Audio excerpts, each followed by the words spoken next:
We're live. Hi, everyone. Thank you for joining. This is our episode 50 of Captive Conversations live. Little rules of the show, if possible. If you can all mute yourself if you're not talking, that'd be wonderful. So, and then Chris has disappeared on us. Oh, I'm not live. I am live. No, it's a 2-minute delay. Welcome to episode 50. Thank you for coming. I've called this the Big Conversation, the live hospitality podcast, where ops meets marketing, loyalty, data, and guest experience. I'm going to go in the chat. So we should be live on LinkedIn and YouTube. So you're all very famous, which is very exciting. So we're just going to go through who everyone is. So I'll point each one out if you like, because you're probably different on each one of the screen, and then you can do a little intro of who you are, what you do, where you're from. Let's do a hot take or challenge that you see in hospitality right now. Start with Tommy, if we can. Hi, I'm Tommy. I'm the head of restaurant systems for Honest Burgers. Welcome back, Chris. Been with Honest for the last 11 years and in hospitality for the last 20. My hot take on marketing, I think there's no lack of data in general. It's what we do with the data and how we use it that is usually the problem. Okay, let's move back to Chris. I'm Chris Fletcher, founder and CEO of Tech on Toast. I'm parked in a lay-by in Wales. If you're wondering where I am, it's weird. And to copy Tommy, I think what we need is one single point of truth for all of our data. Love that. Okay, let's move on to Lucy. Hello.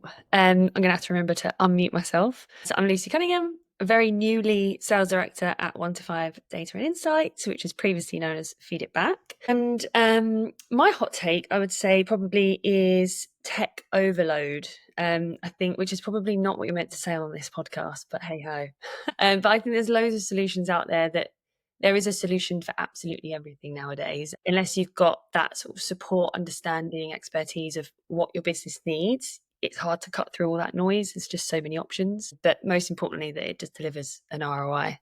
So I think that's probably a challenge at the moment. Thank you very much. Okay, let's move on to Gemma. Hello, everyone. My name's Gemma. I work with Tommy at Honest Burgers. I look after all of the digital marketing, and I've worked in hospitality for 10 years now.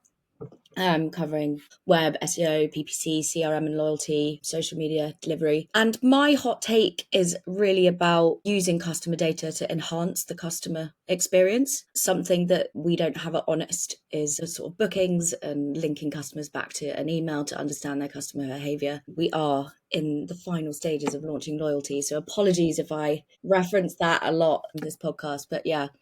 That's coming soon, and I think that's going to allow us to really improve the customer experience using their data. Excited for it because there's one round corner from my office. So let's go to Lawrence next. Hi, I'm Lawrence. I represent Lead in the UK. Actually now in Amsterdam, but I'm in London about 50% of my time. About a hot take, I think I agree with Tommy, is that there's not a guest data problem, really. I think it has to do with data activation. Like it has a data activation problem. So I think people are walking in every day, especially in London. It's so busy. Everything is mental. But brands need to turn those visits into relationships a little bit more. But yeah, here to help. Thanks, Lawrence. Let's do David Bird. Hello. I'm David Bird. I'm the sales director at Impact Data. We help brands use data to generate more revenue for their business. Gemma is one of our customers. So hello, Gemma. And my hot take at the moment is the rise of what we refer to as stealth loyalty. So not every business needs loyalty or certainly has a loyalty program. Talking about the theme of access to data and the prevalence of data, lots of businesses are using that data to run what we call stealth loyalty, where the customer doesn't necessarily know that they're part of a program as such, but they're being rewarded for their behavior with surprise and delight campaigns, which is having a real positive effect on redemption. So that's quite an interesting area of work for us at the moment. Okay, thanks. Let's do William next. My name is William Connors. I'm right now a consultant, formerly of Wingstop, Oaxaca, Popeyes, and some other well-known brands. And my hot take is just to do more with less, because right now every single restaurant is trying to deal with less labor, more costs, less footfall. So I always think that with great adversity breeds innovation, and it's great to be on today speaking to these innovators. Thank you very much. Let's go on to Elliot. Hi, I'm Elliot. I'm the general manager of 1 Lombard Street in Bank. And I think my hot take is trying to change the mindset of certain white tablecloth restaurants to be a little bit more innovative in using tech in a really good way and trying to get tech stacks to talk to each other, which Lawrence and I spend a lot of time talking about. Awesome. Okay, thank you very much. That's really interesting, and I love all the hot takes. We're going to quickly pop into the segment 1, which is what's broken between ops and marketing. And feel free to jump in, or I can go to each one. But the questions or the prompts I'm having here really are: what creates friction between ops and marketing teams today? What do you wish the other side understood better? And where is data getting lost or underused in your business? And I put my little goal, which is a good term actually, because it says get honest. There you go, good pun. About the gaps, not blaming, just naming. So if anyone wants to go first, feel free to unmute or go ahead. Yeah, I think my perception is I've been worked with ops for a long as ops for a long time. So I've been on the ops side, and I work very closely with marketing in my current job, doing all the tech stuff related to anything they do. I think what's broken between ops and marketing, it's almost they speak a different language to some extent, and it's for marketing to understand the impact of anything they come up with on the ops. When marketing is often talking about conversions or campaigns, on the ops side is more labor cost and do we have enough people or looking for covers and things like that. So often there's a miscommunication or lack of understanding of the intent behind the campaign and a lack of planning in terms of getting the workforce ready or making sure the site can actually handle the additional influx of customers or booking or anything that would be part of that campaign. Great. Do you want to go next, Chris? Yeah, I was just a very similar thing. I spent most of my life in operations, and I think it's about a shared objective, right? So an understanding what you're both trying to achieve. Working in busy restaurants is a bloody nightmare, and as everybody said already, it's chaos. Most of the time organized chaos, right? But it is chaos. And I think just having regular check-ins, understanding what the end goal might be for a marketing campaign or even for an operational headaches we're having or bottlenecks we're feeling, that it's just shared, and often, like any relationship, a shared problem halves it. So for me, it's very simple. I'm trying to be the non-techie person today, but yeah, trying to go back to really what was the original goal, why are we doing it, and how are we going to get there without upsetting each other. I've worked with lots of great marketing people, and they probably work with lots of awful ops people. Should we pop over to Gemma? That'd be interesting to hear the other side. Yeah, I won't take that as a dig, Tommy, or maybe I should take some notes. No, I think overall, I think we work really well together, but there's definitely occasions where we might have to turn something on quite quickly. It needs to obviously be briefed in ops. Ops need time. They need to look at labor. They need to look at forecasting stock. And so that's where things can maybe fall down slightly, is if you've got a bit of a patchy sales period where you need to sort of from the top down marketing, what can you do, but then make sure that ops are comfortable and can handle whatever we're going to what levers we're going to pull. So yeah, I guess that can be tricky. So it's making sure, like you said, Chris, that we've got really strong communication, regular check-ins. We've got monthly op meetings where the marketing will go in and make sure and present what's happening. We can have a really good roundtable discussion about any feedback or ideas to change those up. Thanks for that. Lorenzo gets his hand up. Go for it. Yeah, so maybe it's a bit British, but you're very tough on yourself. And to be honest, I think hospitality is doing quite well, because we've been doing this for like 10 years now, hospitality, loyalty, and the adoption and awareness has never been this high. It's like exponential. It can always be better. But look at these brands. Look at Humble Burger. Look at Elliot, what he's doing with Lombard Street. It's pretty cool. And it's kind of we're catching up with, because we work with retail and e-commerce as well, we're really catching up now. And it has to do with everybody knows they want to change, they want to improve. So I think it can always be better, but I think we're doing quite a good job already. Elliot, go for it. I think one of the things with like marketing and restaurants is that the marketing term, I think, is purple cow. You've got to like stand out from the crowd and be seen to be different. And with that, the primary function of a restaurant will always be to serve food, drink, and deliver good service. So finding a purple cow gets harder and harder and harder. And so you end up flogging something that actually you moving away from what your core product is. And that's one of the things that, people certainly in pubs and other restaurants will do fish and chip Friday or something like that.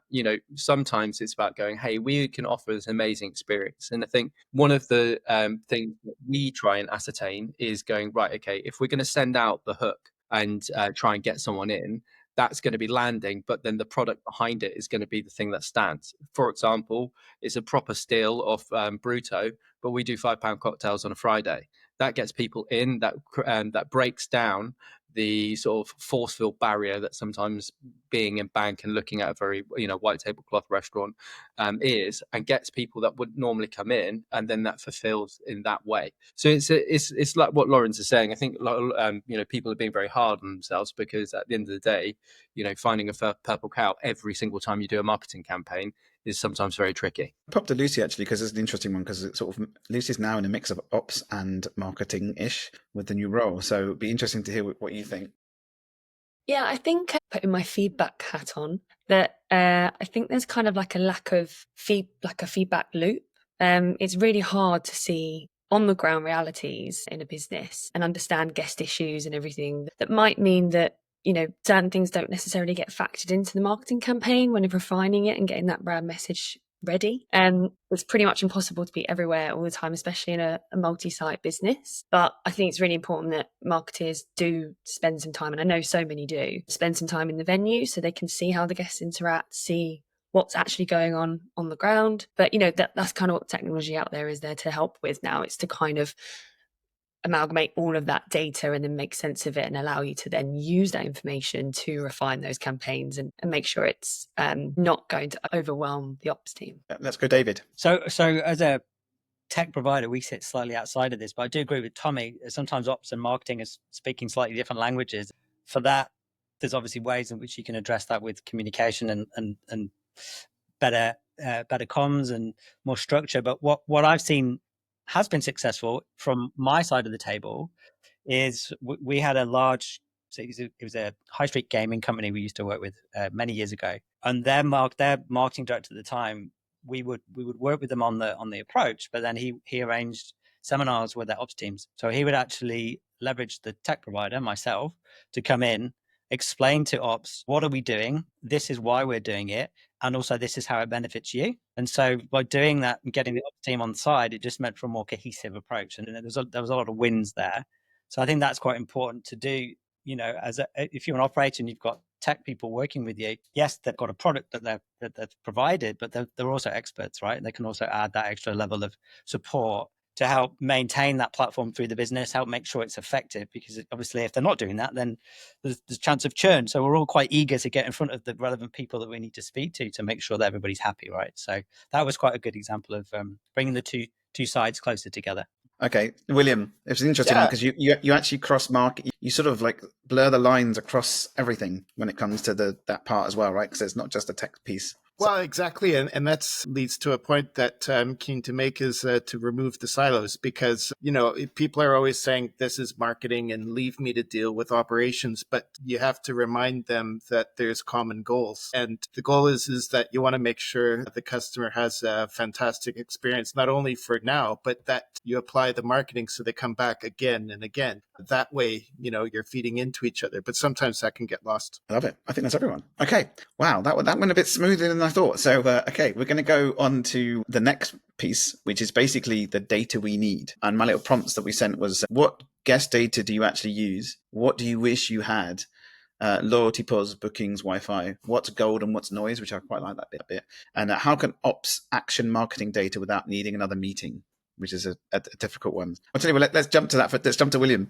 That would be a good one to start with, to be fair. Yeah, well, I think what he was alluding to is like a lot of times, like for delivery, you have no insight into who that customer is, and it's completely disconnected from the in-restaurant person. The thing is hopefully with Deliveroo, there'll be actually a better connection of whether that person is in your restaurant or doing click and collect or delivery. But that's it. A key thing is most restaurants want better insights into their delivery market. So, okay, let's go, Tommy. What was the question again? I got distracted by Grace coming in and out. That's all right. It was basically what guest data do you actually use? What do you wish you had? Loyalty, POS, bookings, Wi-Fi. What's gold and what's noise? And the other one, which is probably more towards you, is how can ops action marketing data without needing another meeting? No, I think in terms of ops, what kind of data would be useful to use at site level, at floor level? I think having a way to identify customers as they walk into the restaurant would be extremely powerful. Understanding if it's someone that comes often, if it's someone that visits other branches quite often, but is there for the first time. I think having having some kind of understanding of who you're serving to better adapt the service and the approach would be amazing. But that requires, and I don't know how, that requires some help for the customer to identify themselves in a seamless way without having to, log in or tell us who they are. But I leave that to the loyalty people on the call to figure out. So let's jump over to David, because that's an interesting one, actually. Sorry, for a brief moment, I forgot how to unmute myself, even though I've done it about 5 times earlier today. So this is, I guess, this is more of an operator question set specifically, I think. But in terms of just on the theme of bringing ops and marketing closer together and not having to have meetings and being aware of what each other's doing, I had a gem from one of our team, our head of sales and marketing in Melbourne, Sarah Franklin, the other day, and she was talking about businesses that are doing things like loyalty. She was saying that for front of house and ops to engage with that and make sure it's effective, every member of staff in the venue needs to be able to describe the loyalty program in less than 10 seconds. If it takes more than 10 seconds for them to describe, well, there's enough complexity in that program that the staff members are going to forget how it works. And also the customer's not going to have a clue how it works either, right? So this comes back to just making sure that the marketing program is mapped out so that it can then be easily translated to the ops team, and then make sure that the key deliverables of the program that ops need to engage with are as simple as possible. So it's got the easiest transfer effect onto the customer for the highest engagement. I think that's really important. I just like that bit, can your member of staff describe your loyalty program and encourage someone to sign up to it in 10 seconds or less, because we've seen loyalty programs where it's like, sign up, get this, do this, buy this many things, get this, get these many points for this. And it's like, what? I don't care. I'm only in here to pay for my sandwich. I will join your loyalty program if there's a benefit, but I need to know that this is of value to me instantly, so that's really important. So that's about bringing the two teams closer together. And let's pop on to Elliot. So I think the thing with collecting sort of data is one, getting it all for us is getting all of our systems to talk. So if you're gathering data on dietaries and then putting it onto the cover, getting that from your booking CRM across onto your EPOS systems, and then people can do that seamlessly. I think that's quite important. But I think the biggest thing is data is only good if you're getting a product out of it, right? And so the way that we would always use data is to, one, create consistency. So consistency in financial planning, consistency in service. So whether it be, our steps of service or whatever it may be. And then also learning from that. What does the guest journey look from, even when they're outside of the restaurant? How does that come through, and how can we make it better? Are we losing anyone? Are we losing anyone on the website and not capturing it in the correct way? And how can we get a better retention on that? Getting people to turn around, come back. And I think the question's always got to be is, what is the data going to be used for? Because, as said earlier, we've all got the data. It's not really like it's lacking. The big point is actually putting it into practice and make sure it's useful. And and what your product from that is going to be. Is it consistency, such as myself? Or are you looking for exponential growth? And in that way, then you're going to have sort of niches within that. I think it's just quite important, I think, in that aspect to really sort of look at it. And then I think, the other point of it is, for me at the moment, is the biggest problem that tech has got is trying to get different companies to talk to each other and getting that data across, because the fear of, everyone knows data is the most valuable bit. So there's a big fear of opening up APIs so that people can access and input and access. And I think that will consistently and constantly be the problem until we move beyond it, because the customer gets frustrated and annoyed that they can't get all of their systems talking, which currently can happen with certain providers, but not others. I'm just going to ask a quick question, actually, because obviously the merger with Seven Rooms and DoorDash and Deliveroo, what's your take on that data being merged? I mean, I think, for us, obviously, we use Seven Rooms, and our Seven Rooms data is unbelievably big. So we've got something like 370,000 people on email sign up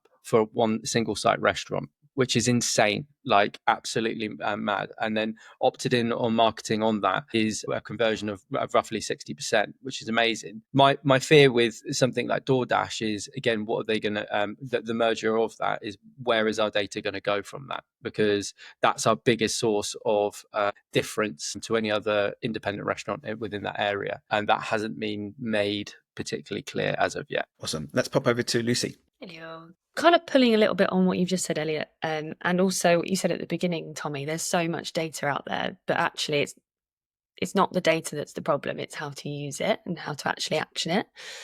I think two really obvious things that come to mind when it comes to how to not have another meeting is actually let your ops team have access to the profiles that you have about your customers' preferences. So whether that flashes up on the booking system or whether it flashes up via some kind of internal app or EPOS perhaps, but actually having visibility over when someone's looking at the bookings for that day, they can have a look and see, okay, well, this person's coming in because it's their birthday, or this person is a vegetarian. Actually, the last time they visited, this person actually left a negative review, and this is an opportunity for us to try and win them back. So just that kind of preference view would be brilliant, I think, for an ops team to have. And another thing that we're doing at 125 is a daily summary, which I genuinely think is fantastic. It's pulling together all that really granular detail that we capture about customers' feedback and reviews, both online and through surveys and basically everywhere. And just giving your ops team, your GM, whoever it is that might action these things, just a daily summary in an email with 3 top things to do that day. And the idea is it's just 3 things. If you action those 3 things, you're going to be moving your business in the right direction. You're going to be improving it. You're going to be improving your NPS and your customer experience, your reputation online, everything that comes with that, rather than it being just this overarching, overwhelming kind of ability to go into a dashboard and not quite know where you're going. It is just really actionable insights. And I think that is something that means less meetings and more action. I think the reporting piece is really important, and lots of people don't have time. I think that's a challenge right now. I think we speak to a lot of people, they all say, if I have 17 different dashboards to log into, but if you can generate me a report, then something they can take action from there. So I think that's really nice to see. Let's pop over to Gemma. Sure. So kind of linking back to what Elliot was saying about sort of having your databases and things talk to each other. So having like a really solid tech stack that integrate with each other will allow you to use the data that you get in an effective way and to change customer behavior, improve customer experience. So, I think where you kind of said what's gold and what's noise, they're all gold if they speak to each other. And, we're looking to launch loyalty and be able to have that unique identifier so that that customer can identify them as a customer, which then pulls in data to our CRM system from bookings and Wi-Fi and from POS as well, so that we're looking at customer spend, customer frequency, and we're going to be using things with TalkBox, like their AI machine learning, to once we've got enough data in the system, we can look at, their expected next visit date. So in a non-creepy way, if someone is visiting X amount of times on an X frequency, how can we then, if they drop off that and start lapsing, how can we then, loop back in CRM and loyalty to pull them back into their regular behavior, I guess. So it's about having a good tech stack in place to be able to talk to each other, to then push the marketing out across multiple different channels. Thank you. I'm going to pop over to Lawrence. We can have a chat about his platform, how that works, if you like, and answer those questions. Yeah, I won't go in depth on the platform, but these are conversations we're having daily, right, Adam? I think for a brand to have loyalty actually work for you, you need to be able to add value to each individual customer. That's most important, because if you're able to do that, you create reciprocity. So, and reciprocity just means I give you something, I get something from you, I want to give something in return.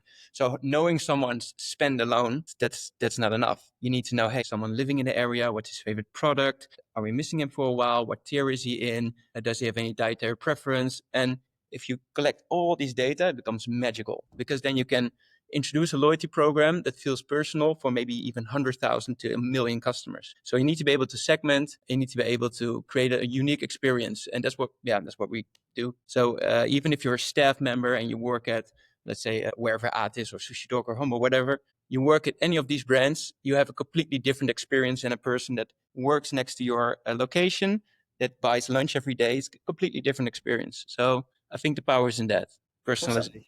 Let's pop over to William. Yeah, no, it's very exciting. One thing that I think is a key metric is focus and precision. So from an operations side, you could give like some directions, but if you feel that those directions don't apply to that specific restaurant, you're not going to have the same amount of impact. The same thing with a customer. If you think you're just getting this like spray of connections and it doesn't have anything that they can identify with, then it loses the power. So like going for operations, it's great to be very focused on that specific site because as many people know, one restaurant in Birmingham is not going to be the same as Soho, is not going to be the same as Edinburgh. So like if the better, more focused quality information you can give to that site, the better it'll be retained. Awesome, thank you. I think we've got a little quick poll, and my quick poll here is: what's the most underused data source today? So there's lots of different options, but I'm just interested to hear from each of you. So I'll start with on my screen.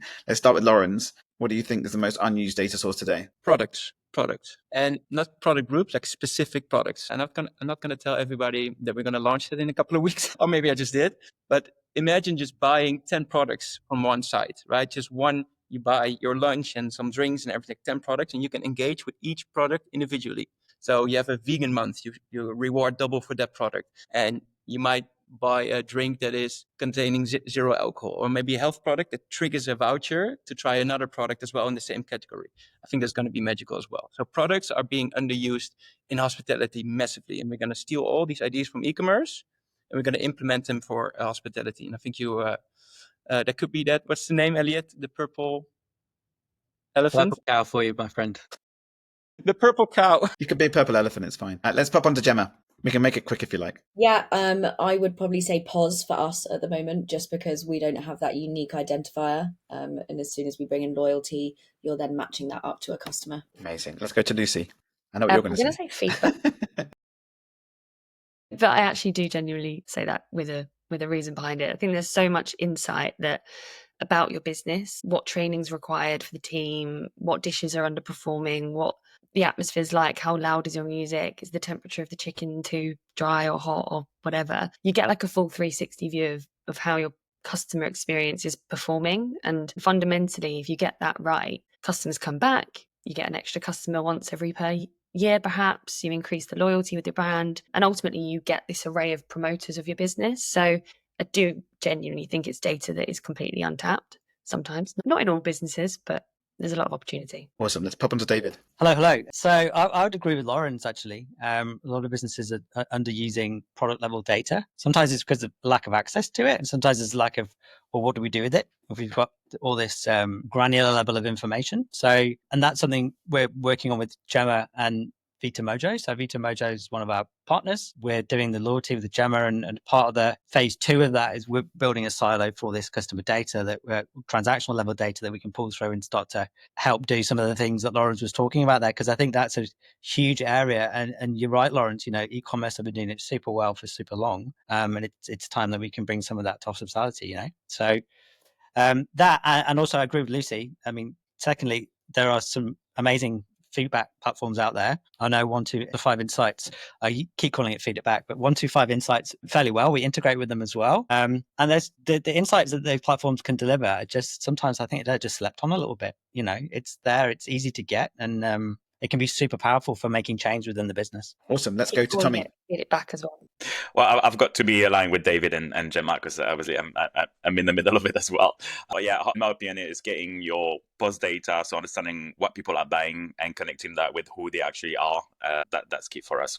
We haven't got that, and I think it will be very powerful once we have everything connected. Awesome. What do you think, William? I agree. I mean, as soon as you can connect the person with their habits, their visits, how much they're spending, what's their favorite item, and also too, what could they possibly have that they're not having now, it's pure gold. Now, the thing is it's just, it always seems to be that we're kind of one step behind that. It always seems to be coming, and then it hasn't yet arrived, but hopefully it will be. Just recognizing Lucy with feedback, that's another thing that's actually much more attainable. And I think it's such a strong tool to have feedback, not only of the basket connected dishes, but also to your staff. So if you're getting feedback on the staff and you know who it is, then all of a sudden the staff immediately start trying harder because they know that they're being recognized for positive and negative. I think that's awesome.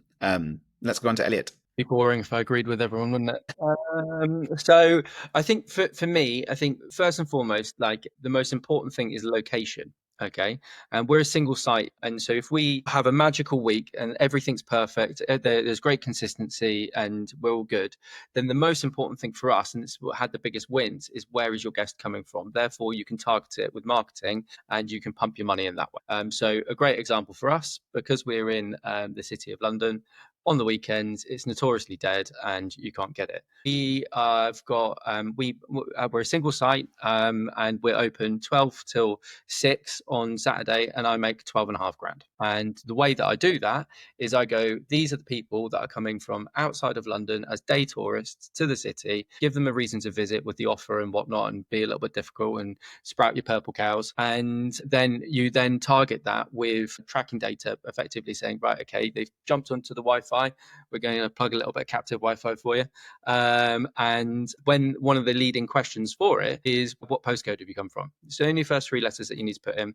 And from that, I can then go, right, these people are coming from Chelmsford, these people are coming from there, rather than scattergunning my social media approach. So I think for me, it's about location, if consistency and everything like that is there. If you're in a business that's going through a transformation, you want to drive your feedback scores up and et cetera, or you want to refine certain bits, then of course all the other bits are important. But for me, the biggest thing is location. Thank you. I'm a little bit biased, so mine is obviously going to be Wi-Fi. So I won't go into it more. But okay, we're going to go on to the next segment, which is pretty interesting actually, because it's we're talking about loyalty and first-party data. So one of the things I really like to talk about here, obviously, is what does modern loyalty look like as things are changing? Are we still rewarding on spend, or are we building relationships? Because we speak to a lot of people about, I don't want to give points, but I want to build a community. So it's a really interesting conversation on that one. And then obviously, can Wi-Fi play a role in that journey? Hey. And then the other really interesting thing is what's your take on silent guests who never sign up? Because I'm super interested to hear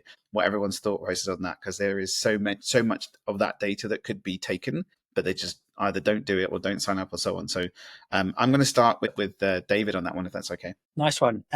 So some modern loyalty for us, certainly for the end user, the customer, it's got to be simple and fast, like we were talking about before. Got to be immediately clear what the value is, and obviously there's ways and mechanics you can use for that. Points based versus stamp based, that's an ongoing debate. We can probably have that another time. That'll probably take the rest of the session up. In terms of, are we still rewarding spend or building relationships? Well, the loyalty program is your method by which you're building the relationship. And the way that you incentivize the relationship and grease the wheels, as it were, would be rewarding spend, right? So what we mean by spend sounds a little bit tacky, right? You're sort of bribing someone to spend some money with you. You're not doing that.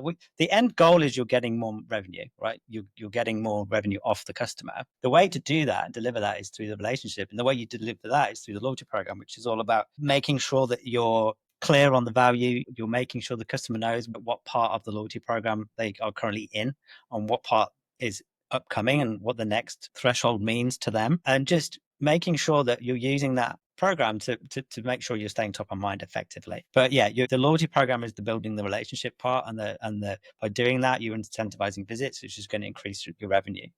In terms of, can guest Wi-Fi play a role in loyalty? No, I don't think so. I think it's got no place in the loyalty program whatsoever.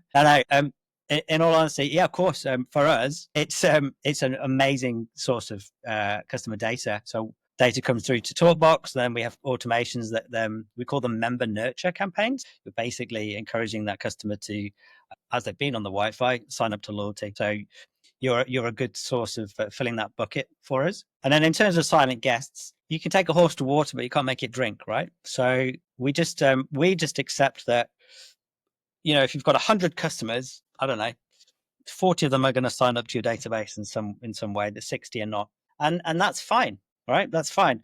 What we need to make sure is the people that are signing up, we look after them, and that comes down to the platforms you're using, the communication strategy, not abusing the privilege that you've been given by that customer, by them giving you their data. Acknowledging that you're respectful and it's beneficial to them. But silent guests, I mean, others might have a different view. I'm super keen to hear, because Yeah, I'd be interested to hear. But yeah, we just have to accept that those people are just not going to be in a database. But then it comes back to making sure that ops look after them. If you've got people that are not in your database, ops need to be on the ball to make sure that the experience that they're getting from your venue, if they're not experiencing it offline or through a loyalty program or anywhere else, their only experiences in the venue, then ops need to be all over that to make sure that they come back.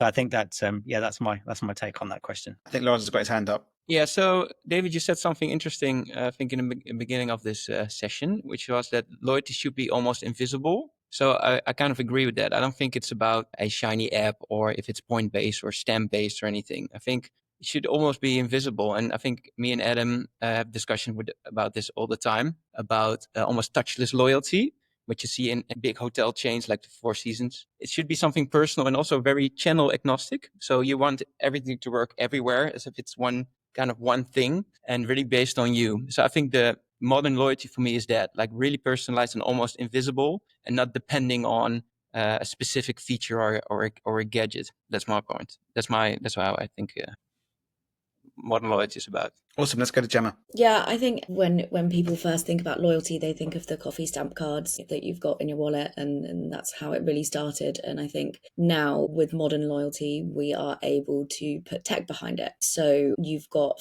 a stamp card of points, and they know what they're getting, etc.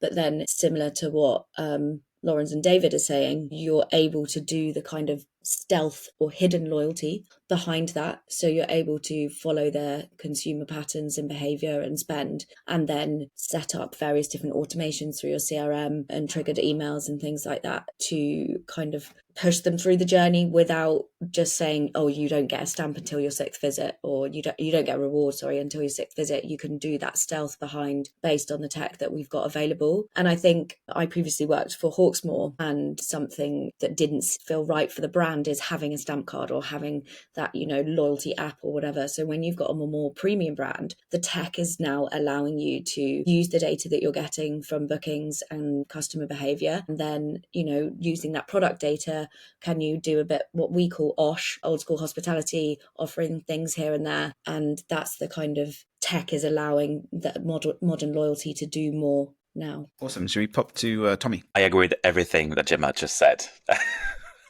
I don't have much to add to it, apart from the offers we send to our customers need to be nowadays like super or hyper personalized, based exactly on who you are and what you eat, and it's all about segmentations and making sure that you just don't send a blank email to everyone, one fit all. And I think it's important also to reward intent, not just spend. You may have someone that comes in and buy the smallest, the cheapest thing on the menu, but they come every single week, and those guys matter almost most than the person that will come once a month and spend a lot. It's all about rewarding loyalty and building a relationship more than just a box ticking exercise on loyalty. Let's do William. Yeah, no, I mean, loyalty has changed so much in the past few years. There's so many companies before that were just trying to give discounts. And the thing is it's a very slippery slope from which it's difficult to recover from. I think now people want positive experiences and interactions, and also too values are very much underestimated. There's some fantastic brands out there, like my former group Oaxaca. I mean, people identify with conserving and caring for the environment and all these different things, or Wingstop, where you're with the hip hop and the music, and like all that is something that if you like it, then you're going to want more and more. And so you need to define your audience and find a way to feed your audience for them to feed you back. I love that. Should we pop to Elliot? I think sort of like marry everything together. I think like effortless loyalty, sort of the fact that when you walk through the door, you're the synergy between your tech, whether it goes, onto your epos saying returning customer, and then, you could also, and you build out from that is really sort of key. And I think, one of the things that we're desperately trying to do, with Lawrence, with Captive, with a load of other parts of the tech stack, is to get it so that there is as little effort for the customer as possible. And when they're here, they're actually there for the experience, not like, right, okay, you need to sign up to this, you need to get your card out, you need to then have it scanned. It's just horrible. And the more touch points are on it, the more your staff aren't going to do it, and therefore they're not going to back it. So one of the key bits that I think Lawrence and I have chatted at quite length about this is getting it to such a really clean, slick, automated way, and then when it's delivered, it's really nice. It's like, oh, hey, by the way, you've got a free bottle of wine. You've done 30 visits over the course of the year. Just, here you go. It's nice. It's an extra garnish. And I think the thing is loyalty and is the cherry on the cake. It's that little bit that you do as a restaurant or as a business that is completely different to any other sort of, I don't know, feeling, because you're dealing with feeling and experience and emotions to a certain place. People go to a place because it makes them feel good. They also like the thing that comes in, and they come in for the food and the drink and the service. That loyalty aspect of it, how is it going to sort of enhance that experience? And it's going to do it in a profound way without it being, oh, by the way, I've just taken 15% of your bill, sort of, similar to what William was saying earlier. That doesn't add to the experience. But hey, just found out it's your birthday, we've got 2 glasses of champagne already on the table waiting for you. You feel like $1 million when that happens, and that's the experience that you want to detail and give out to people. And it needs to be that sort of old school hospitality style, but in that way that tech can make it easier and cleaner.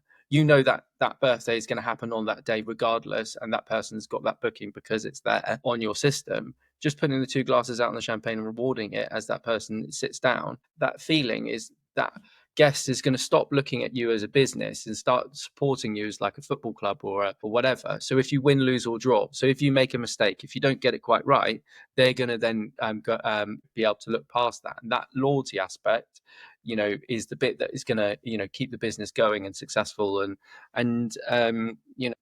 For Lawrence. Yeah, can I throw in another buzzword? Because I see in hospitality brands also adopting e-commerce more and more. Brands like Ozone, right? They have amazing stores, but they also have an amazing e-commerce platform with Shopify. I think modern loyalty is also unified loyalty. So it's like completely integrated into their either WooCommerce or Shopify, everything that's going on there, and also their stores. I love to see that move forward with more and more brands. Awesome. I think Lucy's left to chat about this one. I was fully listening to everyone then. I forgot I was even left. I think everyone's kind of hit the nail on the head, really. I guess my opinion is that there's not one size fits all. I'm a Pret subscriber, and I quite like knowing that when my little thing counts down and I've got to get 10 visits to get my free something, my Pret perk. I enjoy getting my Pret perk, but would that work if I went to Hawksmoor, Gemma? No, it absolutely wouldn't, would it? Because I'm not going to go to Hawksmoor 10 times in a month. I wish. So it's about balancing the personalization and the surprise and delight, but keeping it on brand, which Elliot, you kind of also were saying a lot around that. I think it's just around really understanding your brand and setting up that loyalty that represents it the best. And there's so many options out there. You mentioned about the silent guest, and I guess putting my airship hat on, it doesn't have to be customers that have opted in or that have said that they want to hear from you necessarily, but you can still collect that data. It's incredibly valuable to understand your customers' behavior and what they are ordering and how frequently they're visiting you, and just looking at those trends based on their demographic, and then potentially using that as an opportunity to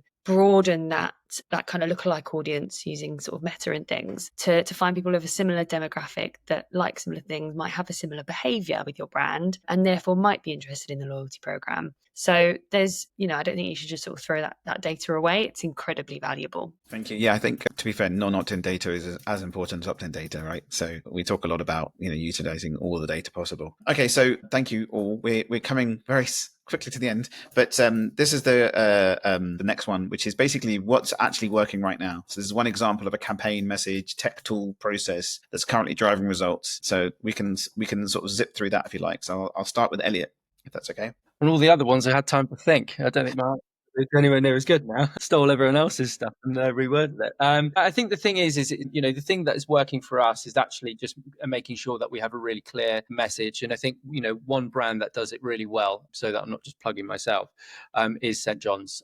St. John's restaurant, you know what you're getting. It's unapologetic. It's very, very much, fun and entertaining and, pushing on different levels of art and stuff like that. And the way they've done that is really clear. They've got an incredible tech stack that sits behind it, pumping out amazing imagery in terms of social media. The product is there, so it's there backed. They've got fabulous wines, and it's just a fantastic story with Trevor and Fergus Henderson, and that has got a little bit of a cult following. And I think one of the things that we can all learn as restaurateurs and people within the hospitality game is it's still fun. Like a lot of time, we're looking for answers that are getting another product or adding to the tech or whatnot. And actually, if you do something really well and your team back it, and people actually go there and go, oh, people want to be here, and there's engagement from your KP all the way through to your general manager and your chefs and whatnot, then you've got a really good business. And I think in terms of sort of like tech should then make that a bit sweeter. And I think one of my big pieces going forward is great tech means that you're not using it all the time. In fact, you're spending that time with the guest, engaging with them. We all know that the game's got a lot harder with the increase of staff costs. But I think what is really, really powerful is being able to utilize the team to engage with the guests, to enhance their experience, to increase their spend, to increase the amount of visits. And that's what tech should be about. Great. Let's go to Tommy. So I probably know what this is going to be, to be fair, but what's a tool that's currently working in real world for you? I was listening to Elliot and I forgot to think about my answer. I'll probably say our recent migration from point of sale to Vitamojo that opened a lot of doors for us. The loyalty that we're launching very, very soon with Gemma, Pay at Table that is coming up soon as well. And then a whole new avenue into the QSR world through kiosk and digital screens and so on. So yeah, for us, that was the point of sale. I thought you would have very much been talking about All Gravy, to be fair, because that's an awesome tech tool that you It is. I didn't feel that fitted to the subject, though. Yeah, it's open. So yeah, but I thought I'd mention that earlier. Okay, let's pop to David. Well, I can really talk about what we do, right? So, an example of a real world campaign. So, I've got numbers. You want numbers? Sales numbers? Yeah, something that's working. I mean, you can throw it out, but something that's working, really, something that you have a client with a campaign that actually really made a real world difference. There's lots of things out there, lots of things that happen, lots of things that people do, but it's sometimes challenging to actually get the real world answers to what's actually happening. Is there something that specifically that you've got in mind? Yeah, very quickly, because I know we're running out of time. Recent case study came back today. So we work with businesses large and small. So this is a small business, 3 sites down in Cornwall, fish and chips, right? Nice and easy, nice and simple. So Gemma mentioned it earlier, we have a bit of machine learning, which predicts future visits. And the critical part of that is we wait and see if the customer turns up roughly when we expect them to. If they do, we leave them alone. If they don't, we can talk to them. So by definition, we're avoiding cannibalizing sales. So we've got that as one of the set of automations running for this business. And just reading my notes here, Adam, over the first 6 months, we've reactivated 101 customers who had been absent for a period of 20 weeks. And combined, the revenue for the first 6 months for that group of 3 small fish and chip shops, $10K. So strip all the talkbox salesy bravado aside. If we look at that for what it is, that's just a really good example of putting some really clever automations in, getting the data set up, connecting them, communicating with the customers in a thoughtful way that doesn't mean you're spamming your database with emails and discounting people that don't need to receive them. And you're only talking to the right people, and the returns are pretty significant, pretty substantial. So that's a pretty cool way of demonstrating some value. Awesome. I'm back. I dropped off for a second. Amazing. Let's pop to Lucy. Hello. Yeah, I agree. I think real life case studies or examples are fantastic for operators to really understand how it's being used elsewhere. I've got one that came to mind about Giggling Squid, who are a lovely customer. Thankfully, another customer now that I've moved over to 1-5. And what they did was they used, they wanted to make sure that they were responding to their guests when they were leaving, poor reviews. But that's also quite a big ask when you've not got the technology behind it and someone championing it to actually respond to that many things coming in. So obviously that's where we help. But we did a case study with them where they responded to 70% of their complaints within 48 hours with like a personalized message, but actually used our templates to make it nice and quick and easy for the GMs. And what they saw off the back of that, obviously everyone's wish is to get a returning customer, is they actually moved a detractor to being a promoter by getting them back through the door saw about 20% of customers actually did return, which is quite a large number of people considering they'd left a complaint. But again, going back to that like return on investment side of things, we were able, because we captured the dish level data from their EPOS system, we both also knew what was it they didn't enjoy, what was the dish, but we also were able to see what that uplift was on the visit that they did when they came back, which was on average £65 per head for the returning customer. So I guess just again, like looking at the tech and the data and everything, going back to what Tommy said at the beginning, there's so much data out there, but what are you actually doing with it? And this sort of case study shows how important it is to recover customers and actually how easy it can be as well if you've got the right technology. Awesome. Let's pop to Gemma. Yeah, I'll be quick. I know we're nearly done. But we always go over. It's never really like an hour. Do you know what I mean? No. It's okay. No stress. In terms of real world examples, I kind of went to marketing campaign and what works, free stuff. So in terms of sort of, if you can't have a loyalty program, you don't have the resource or the tech or whatever, the majority of people will have an email platform. So get sending them a welcome sign up incentive, get sending them a birthday incentive. In April, I was doing my reports earlier this week. We got 100k expected revenue just from sending out welcome emails, and that's a £5 voucher. And in April alone, and then around 30k from a £5 birthday voucher as well. So that would be my hot take on real life examples going well. Lawrence, have you got a good one to share? Okay, two real quick. First of all, what's working is this. To be honest, it almost feels like a community. So the fact that you set up this podcast, that when I'm in London, I'm getting invites from all these partners. Even if we compete, even if we're not working together, everybody has the same idea of, hey, we are in this together. And open APIs, brands want to work with each other. So that's really cool. And that's not something I've seen before.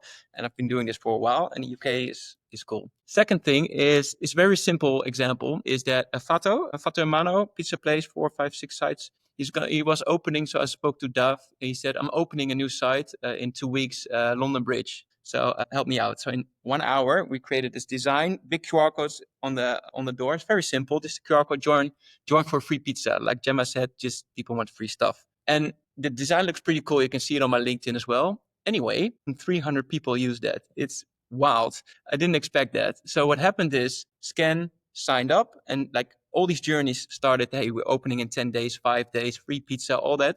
It was absolutely packed. And there's another video and you see so many paying customers. And it was like, it even blew me away with a simple QR code, sign up. And now they are, before they even opened that, more than 4,000 people in the CRM. And now I think there are like 8 brands across London. If you walk past it, you see like QR codes, like doing the same thing. So that was, it was awesome. His idea, to be honest. And okay, I'm going to pop over to William to get to that comment as well. Yeah, well, I'm going to give an unsolicited plug for Tenzo because it was the easiest thing to implement across all our sites with the Noble Group. And the thing is for so many years, managers, they're very subjective. Like some people think, oh, yeah, I'm really good at customer service. And other people are saying, oh, I'm good at sales. So you can focus your teams on the same metrics to get the coherent results. And it was so wonderful to see how the managers kind of grew a couple of inches and said, I know what I'm doing now. And it's real-time data. So people can be like, I know what to do for staffing. I know what to do for my forecasting. I know what to do for my stock. I've tried lots and lots of products, but that was the one where you put it in, it fit like a glove right away, and it made it a positive impact right off the bat. I'm just going to do this. Ready? Here we go. I just want to give everyone a big round of applause. Thank you so much for all coming. It worked. We had a live stream, and I'm so happy to have everyone here to celebrate. I just want to thank Lawrence, Gemma, Lucy, David, Tommy, William, and Elliot, and also a cameo from Chris next time. He won't be in the car, but thank you all. Thank you all for coming. I would love to do a wrap up, but you know what? I think everyone's listened to probably online enough. So good job, Adam. Thank you so much, guys. Have a great weekend, and be sure to everyone watch it on YouTube and LinkedIn again. Thank you. See you guys. Cheers. Have a good one. Bye. And we're out.